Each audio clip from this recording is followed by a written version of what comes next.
అందరికీ నమస్కారం. ఈరోజు మేము బెంగళూరు నుంచి కుంభకోణం వెళ్తున్నామండి. బెంగళూరు నుంచి కుంభకోణం వెళ్ళాలంటే మనకి ఇటు ట్రైన్స్ ఉంటాయి, ప్లస్ బస్ ఫెసిలిటీస్ అవైలబుల్ ఉంటాయి. మేము బుక్ చేసుకున్న టైంలో మనకి ట్రైన్స్ అవైలబిలిటీ లేదు, అందుకే మేము కేఎస్ఆర్టీసీ ఐరావత్ బస్ బుక్ చేసుకున్నాం అనమాట. సో అక్కడి నుంచి కుంభకోణం దిగిన తర్వాత ఒక ఆటో మాట్లాడిన తర్వాత వాళ్ళు మాకు ఫస్ట్ స్టార్టింగ్ అయితే 800 రూపీస్ అడిగారు. జస్ట్ గర్భరక్షాంబిక టెంపుల్ ప్లస్ అక్కడ కొన్ని 2-3 దేవస్థానాలు చూపించడానికి మేము ఓకే అన్నాం. సో మనం ఫ్రెష్ అప్ అవ్వాలంటే కుంభకోణంలో కూడా మనకి హవర్లీ బేసెస్ ఉంటాయంట. బట్ ఆటో అతను అన్నాడు మీకు టెంపుల్ దగ్గర రష్ ఉండదు, డైరెక్ట్గా గర్భరక్షాంబిక టెంపుల్ వచ్చి కూడా మీరు ఫ్రెష్ అప్ అవ్వచ్చు అని చెప్పేసి అన్నారు. సో అందుకోసమే మేము ఏం చేసామంటే డైరెక్ట్గా గర్భరక్షాంబిక టెంపుల్ వచ్చాము. అక్కడ వచ్చేసి మనకి హవర్లీ బేసెస్ అంటే పర్ అవర్కి 300 రూపీస్ ఛార్జ్ చేస్తారు. అలా మేము ఒక రూమ్ అనేది తీసుకున్నామన్నమాట 1 అవర్కి. సో ఫ్రెష్ అప్ అయ్యి దర్శనానికి వచ్చామండి. ఫస్ట్ దర్శనంకి వచ్చిన తర్వాత అక్కడ ఒక టికెట్ ఉంటుంది. అంటే మీరు ఎందుకు వచ్చారు, డెలివరీ కోసమా, అంటే సుఖప్రసవం కోసమా, లేకపోతే మీరు కన్సీవ్ అవ్వడానికి వస్తున్నారా అని చెప్తే దాని ప్రకారం వాళ్ళు టికెట్ ఇస్తారు. ఆ టికెట్ ఇచ్చిన తర్వాత ఫస్ట్ మనం వెళ్ళేసి ఒక దీపాలు పెట్టేదానికి ఒక టికెట్ ఉంటుంది సపరేట్గా, దాంట్లోనే ఇంక్లూడ్ అయి ఉంటుంది. అది ఇచ్చిన తర్వాత వాళ్ళు 11 దీపాలు ఇస్తాడు. అక్కడ ఫొటోస్ ఉంటాయన్నమాట. సో స్వామికి 2 దీపాలు వెలిగించాలి. సో స్వామికి 2 దీపాలు అనేది వెలిగించిన తర్వాత ఆ అమ్మవారికి వచ్చేసి 9 దీపాలు వెలిగించాలండి. సో 9 దీపాలు వెలిగించిన తర్వాత ఫస్ట్ ఆ స్వామికి దర్శనానికి వెళ్ళాలి.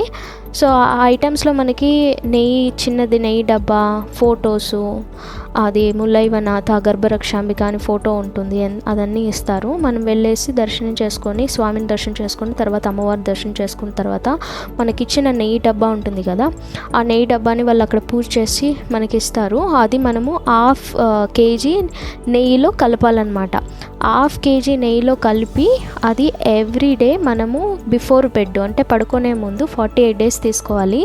పీరియడ్స్ టైంలో మనం స్కిప్ చేయొచ్చు. పీరియడ్స్ టైంలో ప్రాబ్లం ఏం లేదు, వాళ్ళు చెప్పారు మాకు టెంపుల్లో స్కిప్ చేయొచ్చు ఒక 5 డేస్, మిగతాది కంటిన్యూ చేయొచ్చు. ఇలా ఓన్లీ వైఫ్ అండ్ హస్బెండ్ మాత్రమే తీసుకోవాలి ఎవరైతే ప్లాన్ చేస్తున్నారో బేబీ కోసం. సో అంతా మేము టెంపుల్ అంతా చూసిన తర్వాత మళ్ళీ వాపస్ రూమ్కి వచ్చేసామండి. రూమ్కి వచ్చేసి మాది ఏదైతే లగేజెస్ అది ఇది ఉంటుందో అన్నీ తీసుకొనేసామన్నమాట. సో అంటే నేను చూపించేది ఏంటంటే ఇదే టెంపుల్ దగ్గర ఉన్నది ఒకటి ఆపోజిట్లో ఒకటి రూమ్ హవర్లీ బేసిస్ ఉంది కదా, ఇలా ఉందన్నమాట రూము. సో ఓకే, మనం స్టే చేయట్లేదు కాబట్టి ప్రాబ్లం ఏం లేదు, జస్ట్ వచ్చాము, ఫ్రెష్ అప్ అయ్యాము, తర్వాత మేము అది దర్శనం చేసుకొనేసి ఇంకా వాపస్ వెళ్ళాలి అనుకున్నాం. సో ఇక్కడ ఆటో అతను ఏం చెప్పాడంటే ఈ టెంపుల్కి వస్తారు చాలామంది, బట్ కొంతమందికి ఇది తెలీదు, ఫేమస్ అవ్వలేదు. బట్ అక్కడ ఇంకొక టెంపుల్ అనేది కూడా ఉంది, కుంభకోణం దగ్గరే ఉంది, అఖిలాండేశ్వరి టెంపుల్, అగస్తీశ్వర టెంపుల్, కల్లుచర్వేరి అని ఏమో చెప్పారండి పేరు. సో నేను డీటెయిల్స్ అన్ని డిస్క్రిప్షన్లో మెన్షన్ చేస్తాను. ఆ టెంపుల్ మ్యాండేటరీ, అంటే ఇక్కడ అమ్మవారు కన్సీవ్ అయిన తర్వాత రక్షణ చేస్తారు కదా ప్రెగ్నెన్సీకి. బట్ అక్కడ ఏంటంటే మనం వెళ్ళేది ఎందుకంటే అక్కడ కన్సీవ్ అవ్వడానికే అక్కడ ఇచ్చేస్తారు. అగస్త్య మహాముని అక్కడ వచ్చేసి ఉన్నారు అని చెప్పేసి మాకు చెప్పారన్నమాట ఆటో అతను. మేము కూడా చాలా వీడియోస్ అవి చూసాం కానీ మాకు తెలియదు, మేము కూడా ఓకే అని వెళ్ళాము. ఇది అగస్తీశ్వర కరువల్చేరి టెంపుల్ అనమాట. అక్కడే కుంభకోణం దగ్గరలోనే ఉంది. ఈ టెంపుల్లో ఏంటంటే విశిష్టత ఏంటంటే ఇక్కడ అమ్మవారికి పూజ చేస్తే కన్సీవ్ అవుతారంట. అంటే ఎవరైతే కన్సీవ్ అవ్వలేదు, ఇక్కడ సైడ్ అమ్మవారు ఇదే అండి అమ్మవారి టెంపుల్. ఇక్కడ మనం వెళ్ళే ముందు బయట ఒక స్టాల్ ఉంటుంది, పూజా స్టాల్ లాగా. అక్కడ మనకి 7 టర్మరిక్ అంటే 7 పసుపు కొమ్ములు, ఒక నిమ్మకాయ, అవన్నీ పూజ సామాన్ ఇస్తారనమాట. అక్కడ అమ్మవారిని దర్శనం చేసుకున్న తర్వాత అక్కడ పూజారి కొన్ని రిచువల్స్ చెప్తారు, అవి ఫాలో అవ్వాలి మనం.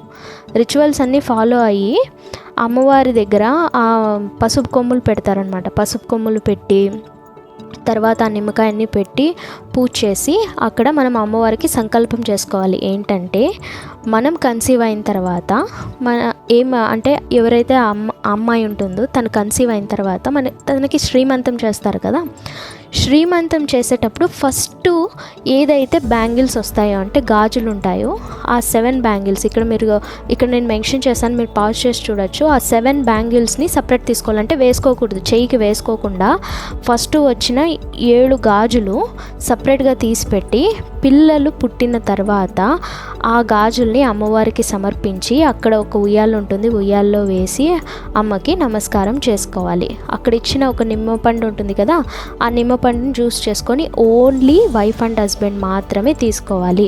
ప్లస్ అక్కడ ఇచ్చిన టర్మరిక్ ఇంట్లో ఉన్న ఎవరు టచ్ చేయకూడదు, ఈవెన్ హస్బెండ్ కూడా టచ్ చేయకూడదండి. ఎవరైతే కన్సీవ్ అవ్వాలనుకుంటున్నారో ఓన్లీ ఆ పర్సన్ మాత్రమే అది టచ్ చేయాలన్నమాట. సో మీరు ఏం చేస్తారంటే, మీరు ఈ టెంపుల్కి వెళ్ళినప్పుడు అక్కడ ఇన్స్ట్రక్షన్ అన్ని క్లియర్గా నేను ఇక్కడ అది ఫోటో తీసి పాంప్లెట్ది మెన్షన్ చేశాను, పాజ్ చేసి చెక్ చేయండి.